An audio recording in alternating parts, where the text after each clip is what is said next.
another point we wanted to discuss more is kind of the media of the drawing, because this I think is another important tool for both of your practices, that you do really great drawings which playfully look at, for instance, behaviorology in different environments. And we wanted to show pictures of the project Momoyo curated for the last architecture biennial in Venice, which was a kind of a large accrochage of drawings from all around the world, which for you kind of inspired you later on to produce the idea of public drawings. And you also brought in drawings as a tool to investigate crisis modes, like, for instance, in Fukushima as well. Yeah, yes, 2018, but it was 6 years later after the 2011. So, and then 2011, so in Japan, so we have a very big earthquake. It's called the Great East earthquake in Japan. And at that time, so I think, of course, shaking fear is also coming to our physical condition. So it's also very, like a, the bumping of the soil from bottom, so bum, bum, bum. So it's really, really horrible. So it's really horrible, so the experience. And then also sounds is also the other times we feel, but also we hear the very, very deep sound from bottom. So some sense, and then maybe some, not only me, so many people has some, the trauma, or I don't know, some special experience about these sounds and the vibration of the soil. So, and then, but also the other hand, so we had Fukushima, so explosions, number one, so plant explosion, and then it was another fear of the society. So because we had some problem, but we cannot see anything so in the life. So, and then so I had also good contact because of the. We had some one project. It's called Core House. It's a kind of recovery small house unit for the area, so eastern coast of Japan. And then so one local leader asked us to also coming to present our proposal to the local people. And then so this is a first chance to contact them. And then so I also. After that, maybe so 4 or 5 years, I worked for them too. So, but in that case, also a bit different. So because they don't see the problem, but they have to leave or they have to evacuate from the homeland. So that's why it's like a very big struggling. So, and so that means also that we had a big discussion about the visible and invisible, what's happened. And then, so this time, so it's a coronavirus issue. It's also we had some similar feelings or similar understandings because the coronavirus we could not see. So unfortunately, so that's why. So we could not we could not understand how to behave in the life. So we found some problem, but if we could see that, so we could more clearly to manage it, but the invisible things is very difficult. So I think maybe so it's also the interesting topics because of the architecture ethnography. That's the name of the 2018 what I presented in the Japan pavilion. And in that time, so every people or every author tried to draw their understanding to share others. So that is also the very big intention and big motivation for them to make a platform to understanding the problem. So that's why we collect all things, and we started to make a dialogue, and until today, so we still continue to about this issue. And also maybe in this moment, so it's also very difficult how to draw in coronavirus or COVID-19. But if we could have a chance, we would like to open this discussion with my friends and colleagues. Yeah. So the drawing we're looking at now, Momoyo, what is that exactly? Yes, drawing. Well, the Japan Pavilion is a very simple building designed by Sakakura Junzo. Yeah. Sorry, Yoshizaka Takamasa. Sorry, Yoshizaka Takamasa. And then 50-meter wide square, and there's 2 levels. And then the upper part is the drawing, 42 different drawings from all over the world. Mm-hmm. And ground floor is, I put we call it yatai. So yatai is a Japanese restaurant, like a moving car, mobile furniture.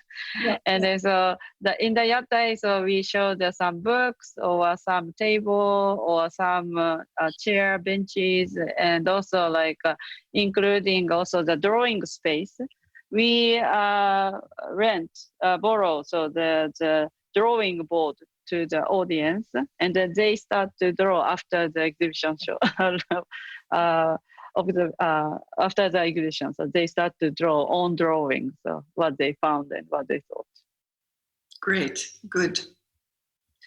Okay. Also mobility and open ends, huh?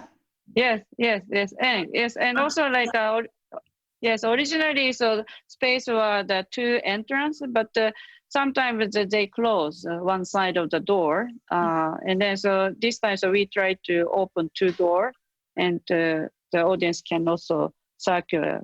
So in the from ground floor and the upper floor, hall. Yes. Mm-hmm. Now we see your pavilion, Petra, at the Venice Biennale, and you also worked with the curtain, of course, but here the curtain was moving all the time. It was moving through the pavilion. Yeah. You can see your drawing here, how they come together and form these windows. And this is a very recent project at the local. And we wanted to ask you, as you so often kind of use curtains to create a room within a room. What does it do to the architecture? What your new architecture is, and what the existing architecture is? Because it really seems to be your methodology to kind of put in a space within a space. I hope it's not a mythology, a methodology. I think the Venice installation is very symbolic for our work, because there it was also in an existing building, a monument, and it was supposed to symbolize the reuse of empty or vacant buildings. It was a criticism actually by the Ole Bouwman, director of the Dutch Architecture Institute, which was already addressed 2 years before, about how scandalous the market economy is in some ways, because, there are builders and developers and the government, and everyone wants to make money. And so they're building and building and developing, but there are thousands of empty buildings, also in the Netherlands. And so 2 years before, these empty buildings were mapped, and it turned out to be an enormous city. And Ole Bouwman wanted us to, again, symbolize that issue, how can you reuse existing buildings in a relatively simple way so that you can actually make them alive again and useful. And so this installation is actually doing that. It's an existing monument that is 80% of the year empty.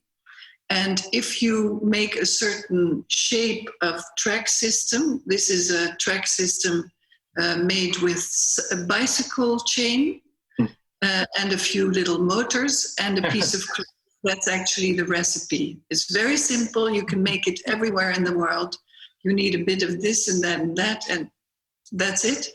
And it has different positions, and each position of the curtain symbolizes a different way of use, kind of use. So here it could be a theater. Sometimes it's a square. It can be, it could be a church or a hairdresser or a studio for an architect, depending on the position. What was also challenging the public here is that Momoyo, no explanation at all. No folder, no explanation. So it's also a reaction to the museum world where everything is explained and everyone is always taken by the hand, like this painting means this and this room means that. So there's no explanation. It's an experience. People stand there or walk there, and while they are there, all of a sudden it's moving, and it sometimes embraces people that don't belong to one another. Sometimes it cuts through people that are all of a sudden separated. So it has also a social action or interaction. Behaviorology, yes.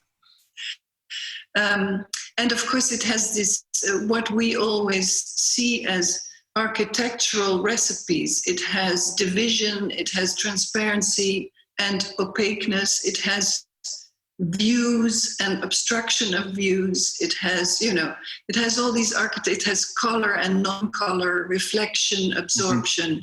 All these words and meanings in architecture are all in this curtain together, like a collection of meanings. And because of the installation, they also interact with one another. So the obstruction comes over the transparency, and then all of a sudden you have like a moon, a sun-moon effect.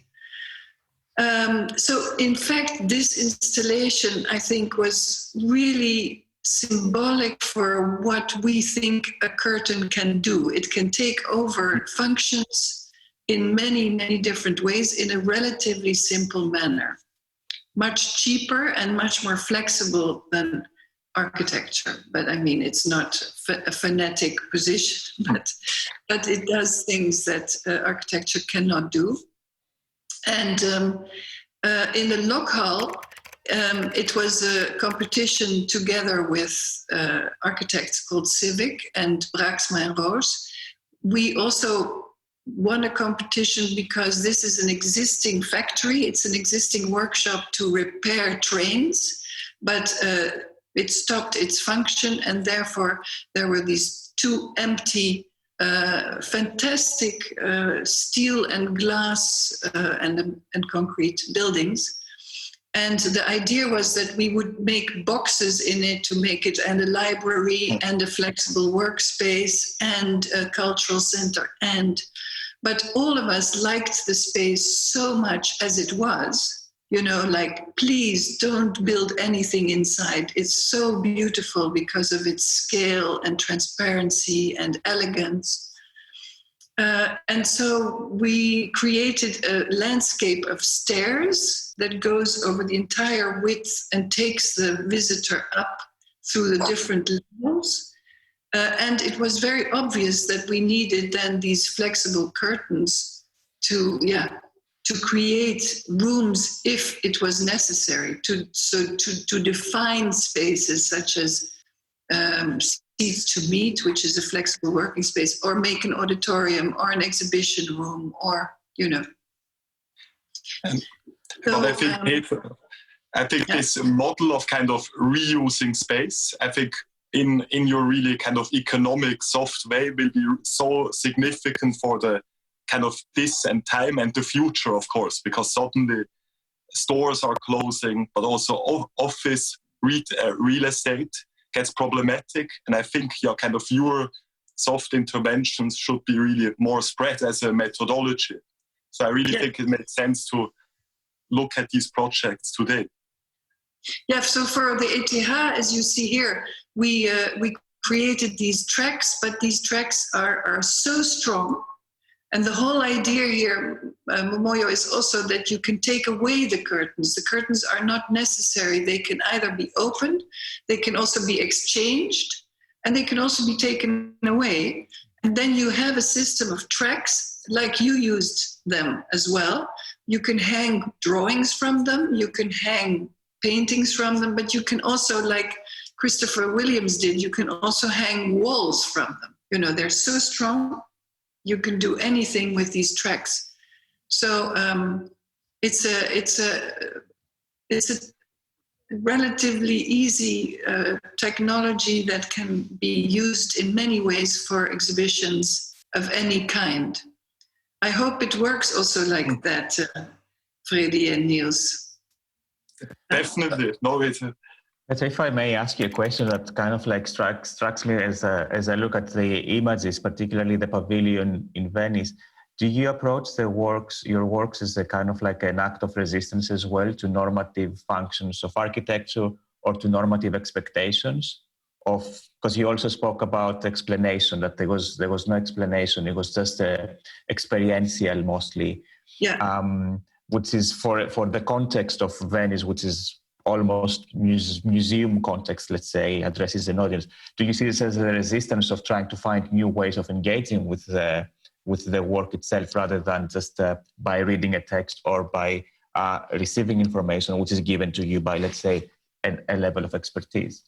Yeah, like experts, right? Giving you information. Yeah. And so not trusting your own, as a viewer or as a public, your own. And it was also about the issue of time. Venice was also addressing the issue of time, because it took a long time to see all the... This is what I wanted to ask you too. How long did it take? 22 minutes. So, yeah, and so it moved, and then it would stop for 90 seconds. 90 seconds is quite long. Mm-hmm. And then you had to wait till another movement, and again 90 seconds, nothing. And so it was also addressing this idea that we don't have time anymore, and everyone wants to have immediate consumption and immediate, satisfaction of the reason the somewhere, I guess. Yeah.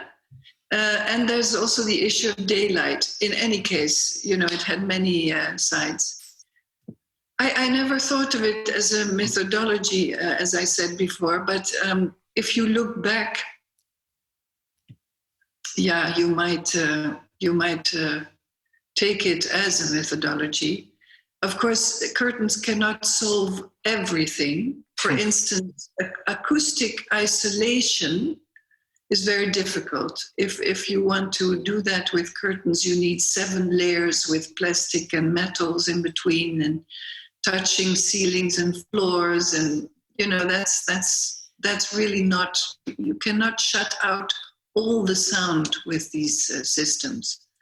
So I think in Japan the culture is much more used to these very thin layers. There's much more in classic architecture. In any case, this connection to outside and to each other is very thin. It's beautiful, Yeah. And in our climate, also in Switzerland and in Holland, you have to close everything because it's too cold or too wet. And so it's a totally different connection. Yeah. Do you have curtains, Momoyo? In my house, only bedrooms, so other places not so much. But yes, no, I think in Japan, so maybe we were trained somehow to like how to behave in the very thin wall area. So, for example, like all the Japanese house. So, we try to walk very soft way, not to boom, boom, boom. Or like also the the opening sliding door. It's also some if they have angry, they can open down. But if they are not so angry or very polite, they almost no sound. So the people can also play with as a communication, how to open and close. So that's also the like a training and also some interesting gesture or expression of our culture. Yeah, and it's breakable. You can easily break it. But what I also like about this tradition is because most people live in such small, especially in Tokyo, such small apartments. You need to flexibly use everything. You either work there, but then you eat there, and then you sleep there. It's all the same space that shifts function all the time, which is, of course, also very inspiring for us. Yeah, thank you. And Momoyo, in Echo of Space, you also wrote one really great chapter on cleaning, where you actually talk about this white curtain you encountered in a tonkatsu restaurant. And you describe how this curtain at the entrance is always pristinely white, even though tonkatsu is kind of Japanese schnitzel is cooked with so much oil, but this curtain always remains brilliantly white. Yes. I think the cleaning is also very important, like a design issue and also maintenance issue. And also, I always also ask my students, okay, please clean up your space when you study and after. But I think Japanese schools, so primary school, so we junior high school, so we were educated, so clean by ourselves. So it's more like a monk in a temple monk or some so custom. Yes, but so we could understand like how the dust behave in the air, and also like if we start to clean, so where dust exists. So if people walk many times, so the dust coming to more often. But if nobody walks, so dust not so coming. So that's why so like dust show us also the usage of the space. So that's why so of course as an architect sometimes we could learn from dust and cleaning. Yeah, we work a lot we have worked a lot in the Middle East. And, you have, of course, always wind and dust from the desert and sand from the desert. And yet the men are always impeccably dressed in white, and everything, their head things are always beautiful cloth in white. And they play with it all the time. They have to adjust it all the time. But it's perfect, and it's with a pleat and you wonder, how do they do that? We're all sweating. It's 50 degrees Celsius. We look like horrible after 1 hour. They're just perfectly cool. So it's really wonderful in our work, and I'm sure you all have the same, that you get to know cultures, such different cultures, because you work together. So this collaboration while working is so beautiful, because you have to start to understand each other's behavior and culture and view of the future, because very often you're invited to bring something new. You don't want to repeat what's already there. You're invited to bring something new because of where you come from and because of your own experiences. And that exchange between cultures to make something new, other, which is useful and functional, is really a very beautiful process. Yeah. I also learning. I think it's a perpetual learning. You're never there. Yeah. So I think also your exhibition also. It's also strike me to also like my curtain is also always needs to people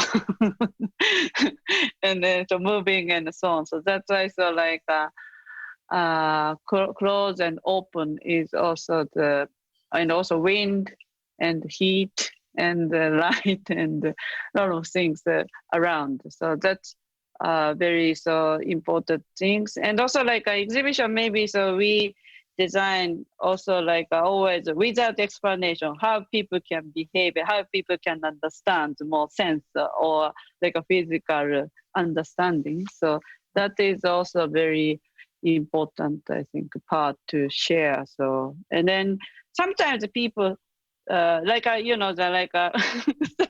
my friends from European architects, we don't write in the entrance so to take off the shoes. So some people with the shoes coming up to my living room, and you have a shoes, but please take off the shoes downstairs, something like that. But it's interesting also, So. But what you mentioned earlier, Momoyo, about tools, about cleaning, I think is also very, very important also in our work, in all our work, is that you really respect your tools, whether it's cooking, making bread, or making dinner, or building or gardening or whatever. You always need tools, and they are very important to take care of, to clean and put away and to respect in a way. And to get to know people who have a specialism, like craftsmen, or if we work to landscape, or if we work to make an exhibition or whatever, you always work with people who are specialized in something. And in this specialism, they have their own tools and their own ways of working. And it's really inspiring to see that and to share that kind of interest in mechanics and finding solutions. Anyway, that's about respecting and looking at tools and treating them in a good way, so that you can work with the same tool for years and years and years, instead of throwing it away after two times. So I think that's one of the beauties. But in any case, what you say, Momoyo, about interaction in our landscape work, garden work, it's also, everything is alive and it's never finished. So it's very, it demands a lot of care and attention. So in that sense, it's unlike architecture, although architecture also needs care and attention after it's done. The things we do are extremely demanding in that way, because because plants grow, die, So it's very alive in that sense, and very involving the human being. Yeah, I think we could also understand the time, so with behaving too. So, and also like we will becomes better always if we clean, or if we're touching, or becomes better, or sometimes a bit strange, but also better, or like we could feel, so not only visual, so but several sense. So that's maybe so. Yes, it's very important to keep in. So